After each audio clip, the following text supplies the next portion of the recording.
رسوله الكريم اما بعد فاعوذ باللہ من الشیطان الرجیم بسم اللہ الرحمن الرحیم واتل ما اوحی الیک من کتاب ربک لا مبدل لکلماتہ ولن تجد من دونہ ملتحدا واصبر نفسک مع الذین یدعون ربهم بالغداة والعشی یریدون وجهه ولا تعد عیناک عنہم ترید زینة الحیاة الدنیا ولا تطع من اغفلنا قلبه عن ذکرنا واتبع هواه وكان امره فرطا وقل الحق من ربكم فمن شاء فليؤمن ومن شاء فليكفر انا اعتدنا للظالمين نارا احاط بهم سرادقها صدق اللہ العظیم۔ اور پڑھا کرو اس میں سے کہ جو وحی کیا گیا ہے آپ کی جانب آپ کے رب کی کتاب میں سے، اس کی باتوں کا بدلنے والا کوئی نہیں، اور نہیں پاؤ گے تم اپنے لیے اس کے سوا کوئی اور جائے پناہ۔ تھامے رکھو، روکے رکھو اپنے آپ کو ان لوگوں کے ساتھ جو پکارتے ہیں اپنے رب کو صبح و شام اور چاہتے ہیں اس کی رضا، طالب ہیں اس کے روئے انور کے، اور نہ دوڑیں آپ کی نگاہیں ان سے ہٹ کر آپ کہ دنیا کو یہ محسوس ہو، یہ مغالطہ ہو کہ ترید و زینت الحیات الدنیا۔ یہ ذرا مشکل مقام ہے قرآن مجید کا کہ بظاہر تو الفاظ یہ ہیں کہ آپ کی نگاہیں دنیا کی زیبائش اور آرائش کی تلاش میں ان فقراء اور غرباء سے ہٹ کر امراء کی طرف نہ اٹھیں، لیکن ظاہر بات ہے کہ حضور صلی اللہ علیہ وسلم کی یہ شان نہیں تھی، لہذا اس میں جو بات سمجھ میں آتی ہے وہ یہ ہے کہ ایسا نہ ہو کہ آپ کے التفات کی وجہ سے دنیا یہ محسوس کرے کہ ان کی نگاہ میں بھی وقت اور اہمیت جو ہے وہ دنیاوی مال و دولت اور اسباب کی ہے۔ کسی داعی حق کے لیے یہ معاملہ بہت ہی نازک ہوتا ہے کہ ایک طرف جو حالات و واقعات ہیں اس کے اعتبار سے، جو حقائق ہیں اس کے اعتبار سے، معاشرے کے جو اونچے طبقات ہوتے ہیں، جو وہاں سرداری یا کسی اور طرح کی سربراہی کے منصب پر فائز ہوں یا ان کے پاس فراوانی ہو دولت کی، اب ظاہر بات ہے کہ ان کا ایک اثر و رسوخ ہوتا ہے معاشرے میں۔ ان میں سے کوئی ایک شخص ایمان لے آئے تو وہ بہت سے لوگوں کے برابر ہو جائے گا، جیسے حضرت عمر رضی اللہ اور ابو جہل کو حضور نے دونوں کو پیش کیا اللہ کے سامنے کہ اللہ ان میں سے ایک کو ضرور میری جھولی میں ڈال دے۔ ظاہر بات ہے کہ اس سے اسلام کو تقویت حاصل ہوگی،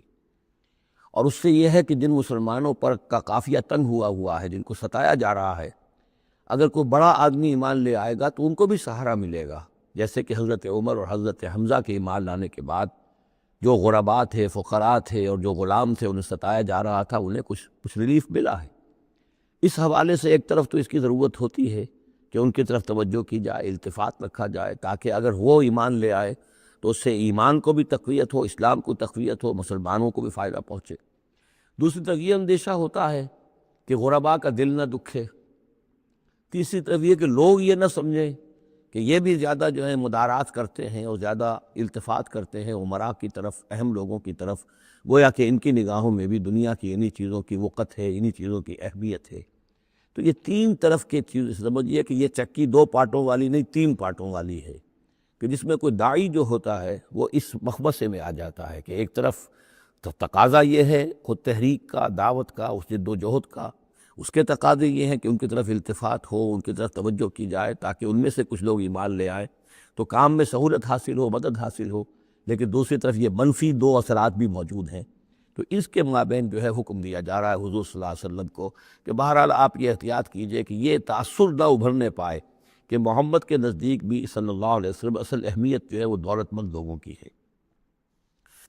وَلَا تُطِعْ مَنْ أَغْفَلْنَا قَلْبَهُ عَنْ ذِكْرِنَا،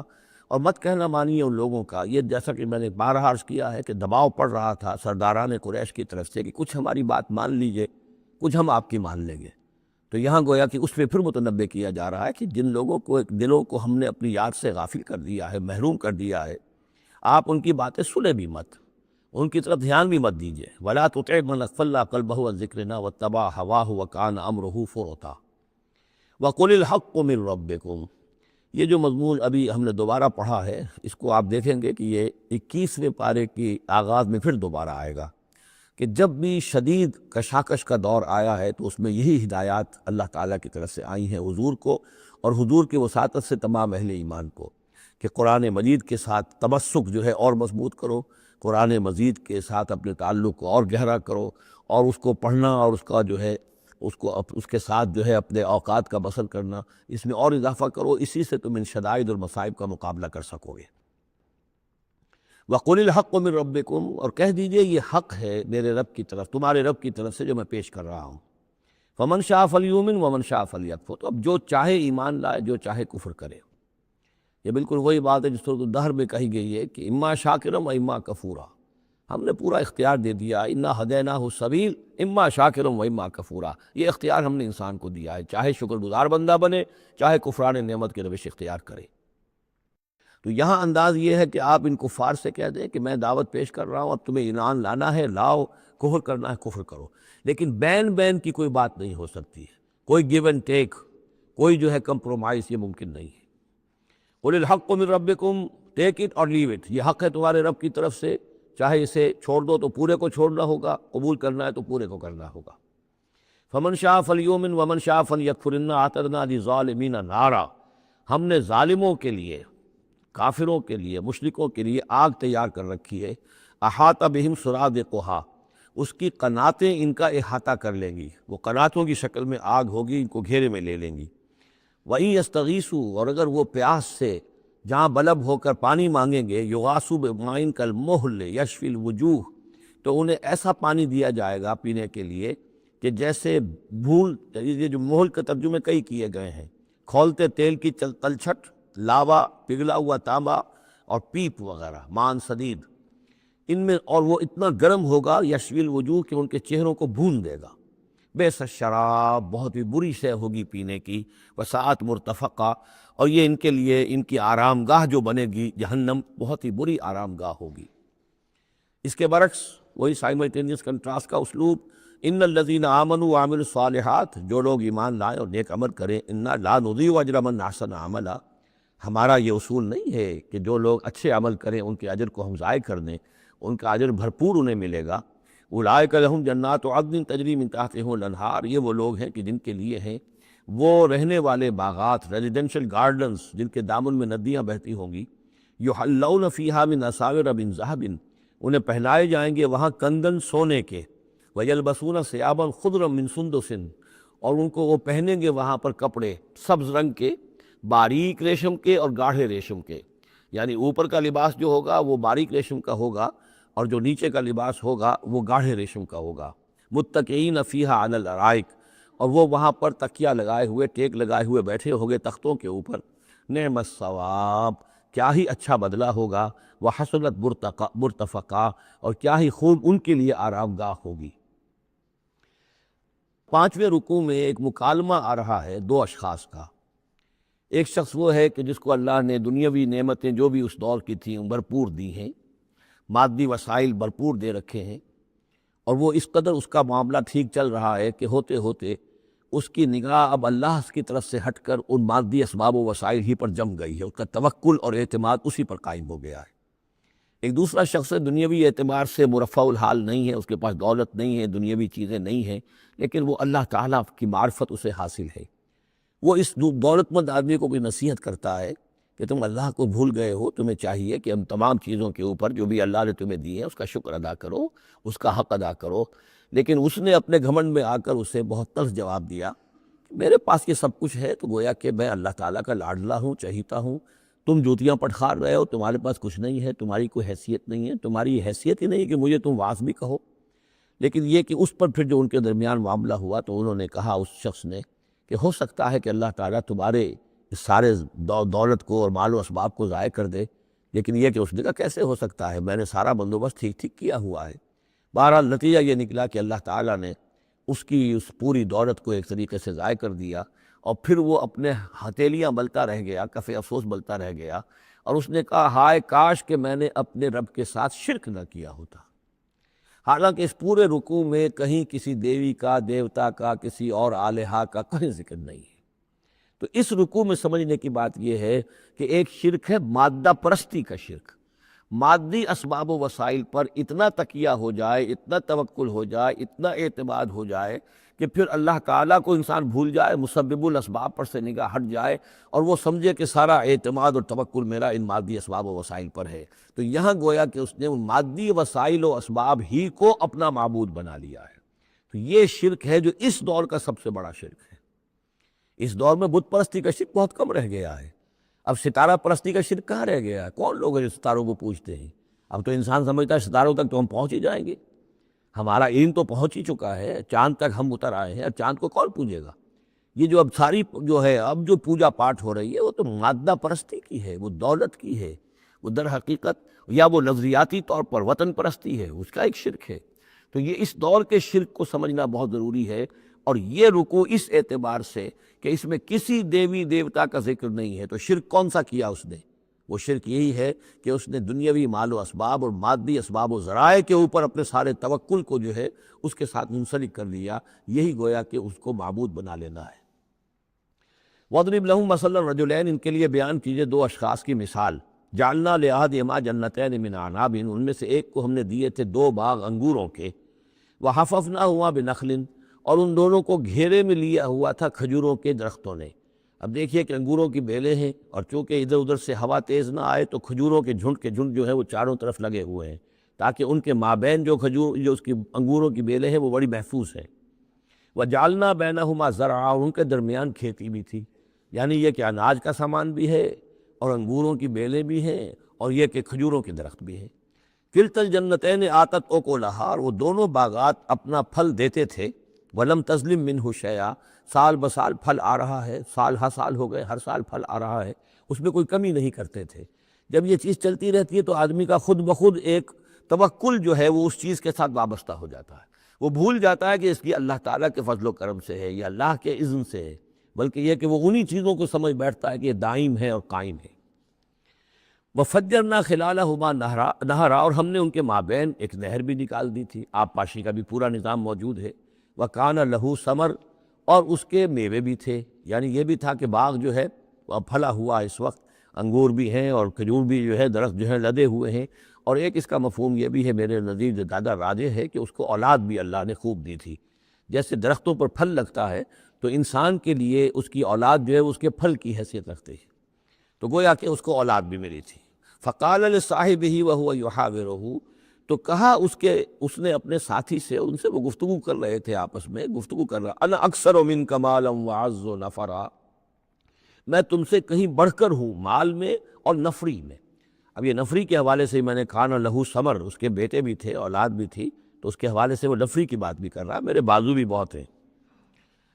وَدَخَلَ جَنَّتَهُ، اور وہ داخل ہوا اپنے باغ میں، وَهُوَ ظَالِمٌ لِنَفْسِهِ، اور وہ اپنے جان پر ظلم کر رہا تھا، یعنی اسی گمراہی کے اندر مبتلا تھا۔ قَالَ مَا أَظُنُّ أَن تَبِيدَ هَٰذِهِ أَبَدًا، انہوں نے کہا میں نہیں سمجھتا کہ یہ باغ بھی کبھی اجڑ سکتا ہے۔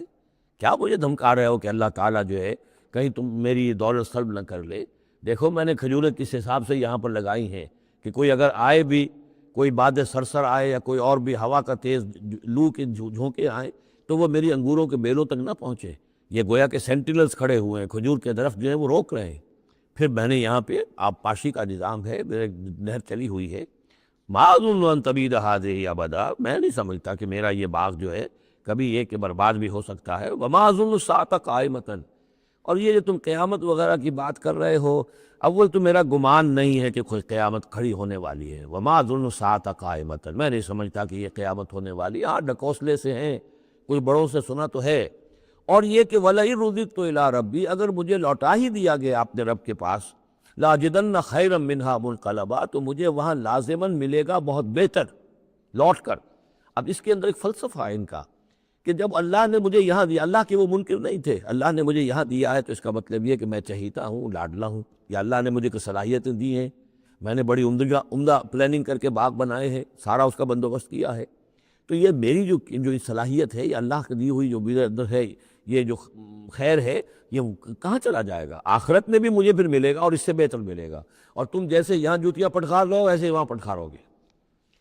وَلَئِن رُدِدتُّ إِلَىٰ رَبِّي، اگر بالفرض ہو ہی گیا ایسا، لوٹا ہی دیا گیا میں اپنے رب کی طرف، لَأَجِدَنَّ خَيْرًا مِّنْهَا مُنْقَلَبًا، تو اس سے بھی بہتر مجھے وہاں پر ملے گا۔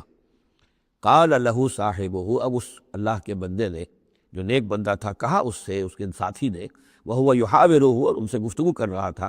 اکفرت بالذی خلقک من تراب، کیا تو نے کفر کیا اس ہستی کا جس نے تجھے مٹی سے بنایا، ثم من نطفہ، پھر پانی کی، گندے پانی کی بوند سے بنایا، ثم سواک رجلا، پھر تجھے ایک پورا انسان بنا کر کھڑا کر دیا۔ اب یہاں اور تجھے کفر کون سا کیا؟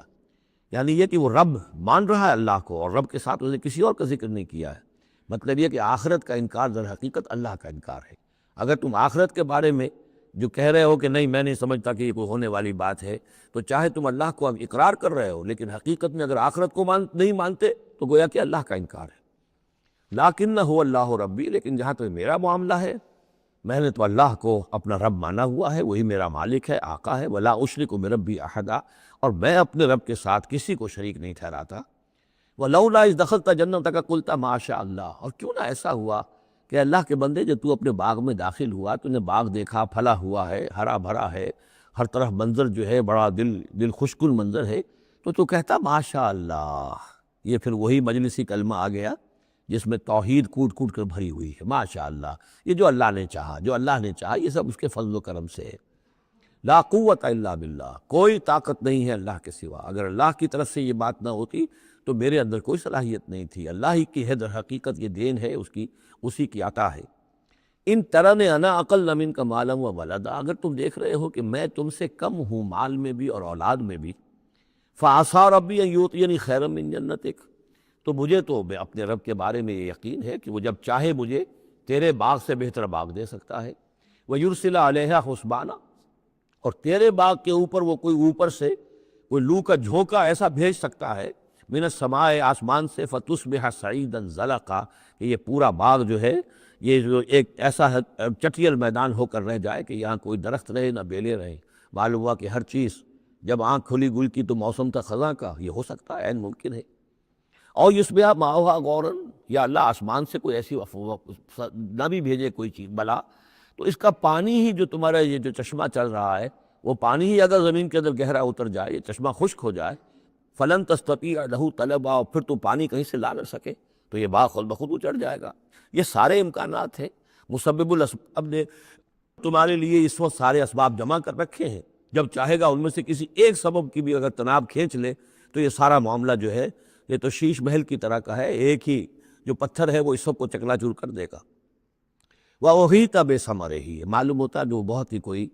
اللہ کا پہنچا ہوا شخص تھا، جو اللہ کا دوست تھا، اور اس کا دل دکھایا اس شخص نے، جس کو طعنہ دیا اسے، انا خیر من، کہ انا اکثر منک مالا و ولدا،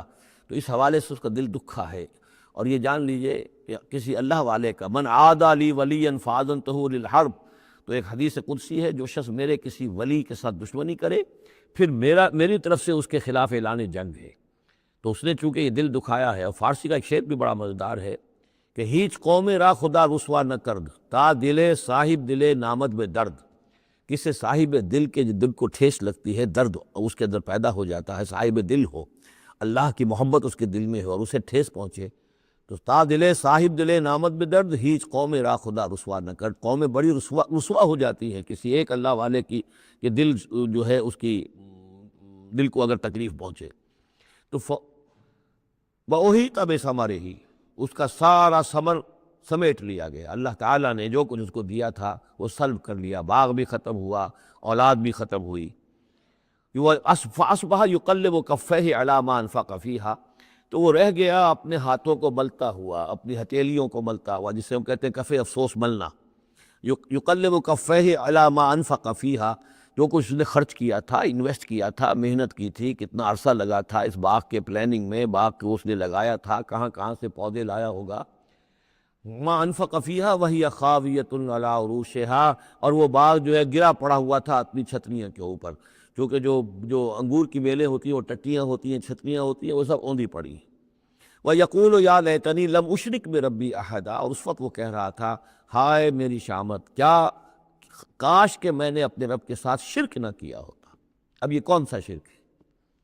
اس پوری اس گفتگو کے اندر کہیں کسی دیوی کا، دیوتا کا، کسی کا ذکر نہیں ہے، کسی کی شفاعت کا ذکر نہیں ہے۔ یہ ہے ہمارا آج کا نقشہ مادہ پرستی کا، آج کی ہماری ذہنیت جو ہے پوری کی پوری اس رکوع کے اندر موجود ہے۔ وَلَمْ تَكُنْ لَهُ فِئَةٌ يَنْصُرُونَهُ، اور نہ ہوئی پھر اس کی کوئی جماعت، کوئی اس کی فوج ہوتی جو اس کی مدد کرتی من دون اللہ، اللہ کے مقابلے میں۔ وَمَا كَانَ مُنْتَصِرًا، اور نہ ہی وہ اس قابل تھا کہ کسی سے انتقام لے۔ کس سے انتقام لے؟ سارا فیصلہ تو اللہ کی طرف سے ہوا ہے۔ هُنَالِكَ الْوَلَایَةُ لِلَّهِ الْحَقِّ، یہاں تو حکومت اور اختیار کل کا کل اللہ ہی کے لیے ہے، سچے اللہ کے لیے جو الحق ہے۔ یہ ولایا ہے واو کے زبر کے ساتھ۔ والی کہتے ہیں حاکم کو، مالک کو والی، والی سے ولایا بنتا ہے۔ ولی کہتے ہیں دوست، پشت پناہ، اور اس سے ولایا بنتا ہے، ولایت باہمی۔ اللہ ولی الذین آمنوا یخرجہم من الظلمات الی النور، اور اللہ اولیاء اللہ لا خوف علیہم ولا ہم یحزنون، یہ ولایت ہے واو کے زیر کے ساتھ۔ اور والی ہونا کسی کا، فلاں ملک کا والی فلاں تھا، یعنی وہاں کا حکمران تھا، بادشاہ تھا، تو یہاں کی بادشاہی، یہاں کا اختیار، ہنالک الولایۃ للہ الحق، کل ولایت اللہ ہی کے حق میں ہے۔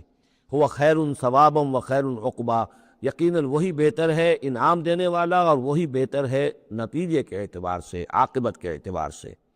وَاضْرِبْ لَهُم مَثَلَ الْحَیَاةِ الدُّنْیَا، اور ان کے لیے ذرا بیان کیجئے ایک مثال دنیا کی زندگی کے لیے۔ کَمَاءٍ أَنزَلْنَاهُ مِنَ السَّمَاءِ،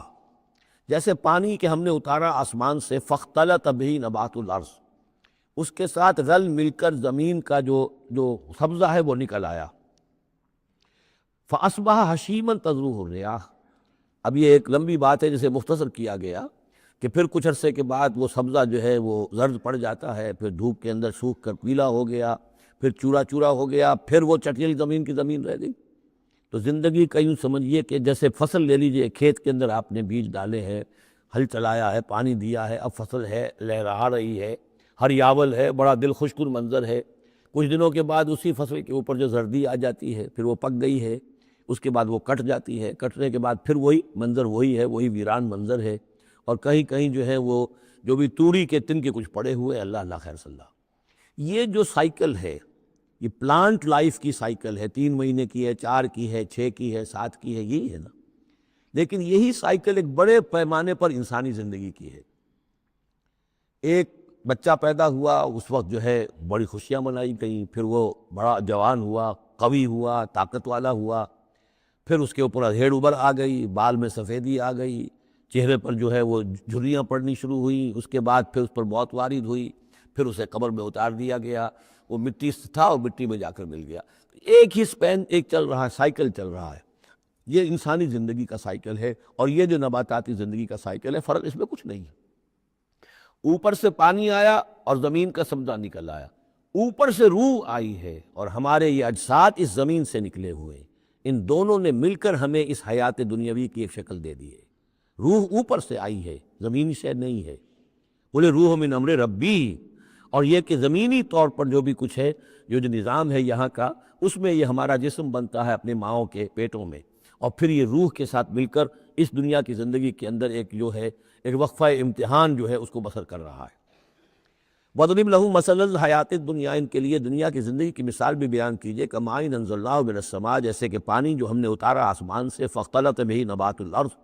تو پھر اس کے ساتھ سبزہ جو ہے زمین کا رل مل کر نکل آیا، فَأَصْبَحَ هَشِيمًا، پھر وہ ہو گیا چورا چورا، تَذْرُوهُ الرِّيَاحُ، کہ جنہیں ہوائیں لیے اڑتی ہیں، اڑتی پھر رہی ہیں۔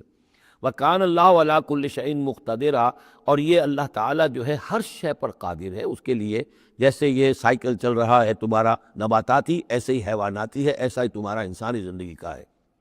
المال والبنون زینت الحیات الدنیا، یہ زینت کا لفظ 3 مرتبہ اس صورت میں آیا ہے، اور یہ اس کا عمود ہے، میں بتا چکا ہوں آپ کو۔ انا جعلنا ما علی الارض زینۃ لہا لنبلوہم ایہم احسن عملا، پھر آیا ترید و زینت الحیات الدنیا۔ اے نبی دیکھیے کہ ان لوگوں کو گمان نہ ہو کہ محمد بھی دنیا کی زندگی کی زیبائش اور آرائش ہی پر رجھے ہوئے ہیں، معاذ اللہ صلی اللہ علیہ وسلم۔ اب یہاں فرمایا یہ دنیا کی زندگی جو تمہاری ہے، اس میں اولاد اور مال، یہ تمہارے لیے زیبائش ہے، آرائش ہے، لیکن کتنی دیر کی؟ صرف اس زندگی کا معاملہ ہے، اسی کے لیے یہ ساز و سامان ہے جو برت لوگے، یہ رشتے جو ہیں یہ بھی یہاں ہی کے لیے ہیں۔ آخر میں تو ظاہر بات ہے کہ پھر جو ہے تمہیں اکیلے جا کر پیش ہونا اللہ کی عدالت میں، نہ کوئی باپ تمہارا ساتھ دے گا، نہ کوئی بیوی ساتھ دے گی، نہ کوئی بیٹا ساتھ دے گا۔ کلہم آتی ہے یوم القیامت فردا، اگلی سورت جو ہے سورہ مریم، اس کے اندر یہ بات آ رہی ہے، اکیلے اکیلے جو ہے پھر وہ اپنا پورا محاسبہ جو ہے اس کو فیس کرنا ہے۔ المال والبنون زینت الحیات الدنیا، مال اور بیٹے یہ دنیا کی زندگی کی رونق ہیں۔ والباقیات الصالحات، باقی رہنے والی تو نیکیاں ہیں۔ نیکی کوئی کمائی ہے اس 30 سال میں، 40 سال میں، 50 سال میں، تو ان کے لیے بقا ہے، مال کے لیے کوئی بقا نہیں ہے۔ الباقیات الصالحات خیر عند ربک ثواب، رب کا ثواب و خیر عملا، وہ یقیناً بہتر ہیں تیرے رب کے نزدیک ثواب کے اعتبار سے، بدلے کے اعتبار سے بھی، اور توقع اور امید کے اعتبار سے۔ امید اگر کوئی لگانی ہے تو یہ مال اسباب سے نہ لگاؤ، امید اگر لگانی ہے تو اولاد سے نہ لگاؤ، امید لگانی ہے تو کوئی نیکی اگر ہے اور آخرت میں اس کا اجر و ثواب کی توقع ہے تو تمہارے لیے سہارا جو ہے اصل بننا چاہیے وہ۔ وَيَوْمَ نُسَيِّرُ الْجِبَالَ، اب یہ قیامت کا نقشہ کھینچا جا رہا ہے، اور جس دن کہ ہم چلائیں گے پہاڑوں کو، وَتَرَى الْأَرْضَ بَارِزَةً، اور تم دیکھو گے کہ زمین بالکل ننگی ہو گئی ہے، کوئی اونچائی نہیں رہی، کوئی نیچائی نہیں رہی، کوئی اونچ نہیں، کوئی ٹیڑھ نہیں، کچھ نہیں، سیدھی چٹیر۔ پہاڑ چل جائیں گے تو آئی بات ہے کہ یہ اونچائیاں ختم ہو جائیں گی۔ وَحَشَرْنَاهُمْ، اور ہم ان سب کو جمع کریں گے، وَلَمْ نُغَادِرْ مِنْهُمْ أَحَدًا، اور ان میں سے ایک کو نہیں چھوڑیں گے، کوئی بھی نسل انسانی کا جو حضرت آدم سے لے کر اور قیامت کے آخری ساعت تک جو لوگ بھی پیدا ہوں گے سب کے سب موجود ہوں گے۔ وَعُرِضُوا عَلَىٰ رَبِّكَ صَفًّا، وہ پیش کیے جائیں گے اپنے رب کے سامنے صفیں باندھے ہوئے۔ لَقَدْ جِئْتُمُونَا كَمَا خَلَقْنَاكُمْ أَوَّلَ مَرَّةٍ، یہ پہلے بھی مضمون آ چکا ہے، آ گئے ہونا ہمارے پاس جیسے کہ ہم نے پیدا کیا تھا پہلی مرتبہ۔ پہلی مرتبہ کب؟ عالم ارواح میں، وہ اکٹھے تھے سب کے سب۔ بعد میں جو دنیا میں پیدائش ہماری ہوئی ہے یہ تخلیق ہے دوسری مرتبہ، یہ زمینی تخلیق کے ساتھ روح کو جوڑ کر جو ہے یہ ہمارا در حقیقت یہ تخلیق ثانی ہے۔ تخلیق اول جو ہے وہ تو ہماری ارواح کی شکل میں ہوئی، اور وہ اس شکل میں تھی کہ آدم سے لے کر اگر کل دنیا کی زندگی 15,000 برس ہو، فرض کیجئے آدم کے بعد سے لے کر قیامت تک، تو 15,000 برس کا جتنے انسان نسل آدم میں پیدا ہوئے بیک وقت وہ موجود تھے اس وقت بھی، اور بیک وقت موجود ہوں گے قیامت کے میدان میں بھی۔ لَقَدْ جِئْتُمُونَا، آ گئے ہو ہمارے پاس، كَمَا خَلَقْنَاكُمْ أَوَّلَ مَرَّةٍ، جیسے کہ ہم نے پیدا کیا تھا تمہیں پہلی بار۔ بَلْ زَعَمْتُمْ أَن لَّن نَّجْعَلَ لَكُم مَّوْعِدًا، اس وقت ہم نے تم سے ایک قول و قرار لیا تھا، أَلَسْتُ بِرَبِّكُمْ قَالُوا بَلَىٰ، لیکن اس دنیا کی زندگی میں تمہیں یہ گمان ہو گیا تھا کہ تمہارے لیے ہم کوئی وقت، وعدے کا وقت مقرر نہیں کریں گے، یعنی ملاقات نہیں ہوگی، تم بھول گئے تھے اس ملاقات کو، جی چرا رہے تھے ہم سے ملنے سے۔ الذین لا یرجون لقاءنا، جو ہم سے ملاقات کے امیدوار ہی نہیں ہیں، اس خیال ہی کو ذہنوں سے دور رکھتے تھے کہ کبھی اللہ کے حضور میں حاضری ہے۔ ووضع الکتاب، اور اعمال نامہ لا کر رکھ دیا جائے گا، وضع۔ اب وہ اعمال نامہ کیا ہوگا؟ کون سا جائنٹ قسم کا کوئی کمپیوٹر ہوگا؟ ہر فرد نوع بشر، آدم کی ہر نسل کا اس میں پورا کارنامہ زندگی محفوظ ہوگا۔ آپ کو معلوم ہے جیسے کمپیوٹر کے اوپر ایک بٹن دبتا ہے اور وہ سب آ گیا، اور ایک بٹن دبے گا اس کا پورا جو چھپ کر بھی آ گیا۔ ایک ایک فرد کی پوری زندگی کا ریکارڈ موجود ہے۔ جیسا کہ میں نے کئی بار عرض کیا، ان چیزوں کا ماننا اب جتنا آسان ہو گیا ہے، آج سے 100 برس پہلے ماننا اتنا آسان نہیں تھا۔ کس قدر گہرے ایمان بالغیب کی ضرورت تھی۔ آج تو یہ چیزیں ہمارے حساب کتاب میں آ رہی ہیں، چھوٹے چھوٹے سے بٹن کی طرح کا تو ٹیپ ریکارڈر ہوتا ہے کہ آپ سے ملنے کے لیے کوئی آیا ہے آپ کو پتہ ہی نہیں، اور اس کا جو بٹن ہے، جو کوڈ کا آپ بٹن سمجھ لیں، وہ ٹیپ ریکارڈر ہے، وہ آپ کے ساتھ جو گفتگو ہو رہی ریکارڈ ہو رہی ہے، آپ کو پتہ ہی نہیں۔ تو صورتحال یہ ہو چکی ہے، ذرا لگائیے کہیں پر اور آپ کو معلوم ہوگا کہ آپ کی ساری گفتگو سن لیجیے آپ۔ تو یہ ساری ریکارڈنگ کے ہر چیز محفوظ ہو رہی ہے، اعمال نامے میں ہر شے موجود ہے۔ ووضع الکتاب، اور وہ لا کر اعمال نامہ رکھ دیا جائے گا، کہیں سے وہ کمپیوٹر شاید کس جگہ پر ہے، اور وہاں سے وہ انسٹال جو ہے وہاں سے لا کر میدان حشر میں ٹکایا جائے گا۔ ووضع الکتاب فتری المجرمین مشفقین مما فیہ، تم دیکھو گے اب مجرموں کو ڈر رہے ہوں گے، کانپ رہے ہوں گے کہ اس میں کیا کچھ ہے۔ ویقولون، اور وہ کہتے ہوں گے، یا ویلتنا، آئے ہماری شامت، ما لہذا الکتاب، یہ کیسا اعمال نامہ ہے، لا یغادر صغیرۃ ولا کبیرۃ، اس نے تو کسی چھوٹی سی چھوٹی بات کو نہیں چھوڑا، نہ کسی بائی بات کو چھوڑا، الا احصاھا، مگر یہ کہ اس کو محفوظ رکھا ہوا ہے۔ اس نے تو مائنیوٹس ڈیٹیلز کو بھی اومٹ نہیں کیا ہے۔ کیسا یہ اعمال نامہ، ما لہذا الکتاب لا یغادر صغیرۃ ولا کبیرۃ الا احصاھا ووجدوا ما عملوا حاضرا، ما عملوا، اور وہ پائیں گے جو بھی عمل انہوں نے کیا ہوگا اسے موجود۔ وَلَا يَظْلِمُ رَبُّكَ أَحَدًا، اور تیرا رب کسی پر ظلم نہیں کرے گا، یہ تمہارے اپنے اعمال ہیں۔ اب دیکھیے یہاں 6 رکوع ختم ہوئے، 7واں رکوع شروع ہو رہا ہے، اور 7ویں رکوع کی پہلی آیت سورہ بنی اسرائیل میں بھی یہی تھی، وَإِذْ قُلْنَا لِلْمَلَائِكَةِ اسْجُدُوا لِآدَمَ فَسَجَدُوا إِلَّا إِبْلِيسَ، بالکل ٹھیک درمیان میں سورہ بنی اسرائیل میں بھی 12 رکوع اس کے ہیں، 12 رکوع اس کے ہیں۔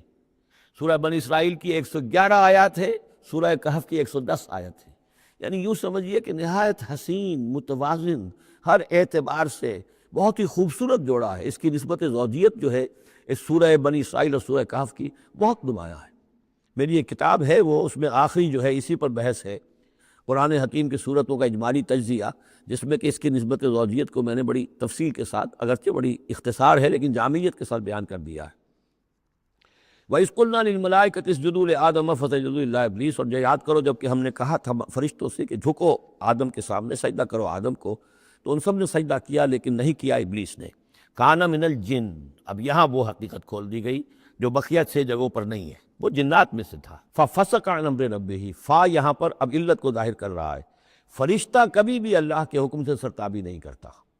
فرشتہ اللہ کے حکم کی نافرمانی نہیں کرتا۔ یفعلون ما یؤمرون لا یعصون اللہ ما امرہم، تو یہ جو نافرمانی اس نے کی ہے اس کی وجہ یہ ہے کہ وہ فرشتوں میں سے نہیں تھا، جنات میں سے تھا۔ کان من الجن ففسق عن امر ربہ، تو اس نے وہ نگل بھاگا اپنے رب کے حکم سے، یہ نافرمانی کی اپنے رب کے فرمان کی۔ افتتخذونہ وذریتہ اولیاء من دونی، تو سوچو اے اولاد آدم، کیا تم اس کو اپنا ولی بناتے ہو اور اس کی نسل کو، اس کی اولاد کو، اس کے چیلوں چاٹوں کو، اس کے ایجنٹوں کو، ان سے دوستیاں گاٹھتے ہو، من دونی، مجھے چھوڑ کر۔ میں تمہارا خیر خواہ، میں نے تمہارے سامنے سارے فرشتوں کو جھکوا دیا، میں نے تمہیں خلافت عرضی عطا فرمائی، تم میری کریشن کا ماسٹر پیس، کلائمیکس، اور تم بدبختو، تم نے مجھے چھوڑ کر دوست بنایا اس شیطان لعین کو اور اس کے ایجنٹوں کو اور اس کی اولاد کو، چاہے وہ اس کے ایجنٹ جو ہیں وہ اس کے صلب سے ہیں، اس کی اولاد سے ہیں، اور یا یہ کہ انسانوں میں سے ہیں۔ افتتخذونہ وذریتہ اولیاء من دونی، کیا تم اسے اور اس کے اولیاء اور اس کی نسل کے لوگوں کو، اس کی اولاد کو ولی بنا رہے مجھے چھوڑ کر، وہم لکم عدو، جبکہ فی الواقع وہ تمہارے دشمن ہیں۔ بئس للظالمین بدلا، کتنا برا بدل ہے کہ جو ان ظالموں نے اپنے لیے اختیار کیا ہے، اللہ کو چھوڑ کر ان کی رفاقت، اللہ کی دوستی چھوڑ کر اس شیطان لعین کی دوستی۔